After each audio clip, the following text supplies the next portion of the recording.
This is a review of the eSupport 16mm 12V 3A car red LED light power metal push button toggle switch. You can see the Amazon page, and this is the actual button. 16mm refers to the diameter or radius. So it's not huge, it's quite small. It does click. And it also came with this neat wiring harness, which is part of the reason I bought it. And so the first thing I did was take the wiring harness and solder a bunch of pins onto the wires so I could hook it up to a test board, breadboard. This little breadboard, I use it for my Raspberry Pi projects, and I have a 5V power supply that will drive it. So the switch will only go in one way. The wiring harness is keyed to accept the switch, and clicks into place, and that's it, connected. I got the wiring harness. That meant I wouldn't have to solder wires onto the switch itself, which I just thought was more convenient. Okay, so let's power this puppy up. So I've got a little USB micro B to pinouts, so I can use this to push the circuit or push part of the circuit. So you can see here we got one LED lit and one LED off. So the circuit I've got set up is pretty simple. I'm driving 5V through this LED, and then also via the switch through this LED. So when I turn the switch on, the second LED lights up.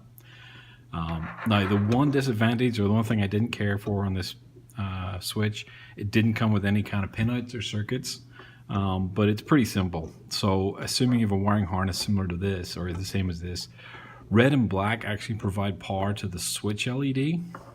So red is for plus, black is for ground. And then the other circuits, I've got green is common, yellow is closed, and then blue is open. So right now I've got the LED hooked into the green and the blue. So when I click the switch shut, the green and blue are connected, and that turns the LED on and then off. If I change it so that the power is going through the yellow, so I'll pop this here. Now if the switch is open, then the yellow LED is lit. When I close the switch, the yellow LED goes out. So that's an inverse. That's an always closed, normally closed, and then switch for open. And then the for the switch to get power, if I take the red one and hook it onto my plus bus and the black one onto my negative bus, so now you can see the switch is actually lit up. And it's always lit up as long as the circuit's got power. So to hook it up so that the switch lights whenever you click it off and on, so now when I turn the switch on, the switch lights and the yellow LED lights. In order to do that, I just commoned up the red, which is power to the switch LED, with my blue, which is power coming out of the switch when it's closed. And I still connected black to ground. So now whenever power goes through the switch, it also goes back into the switch's LED circuit, and the switch lights up. And this is what I want. So my goal is to use this switch to drive a power circuit for a Raspberry Pi.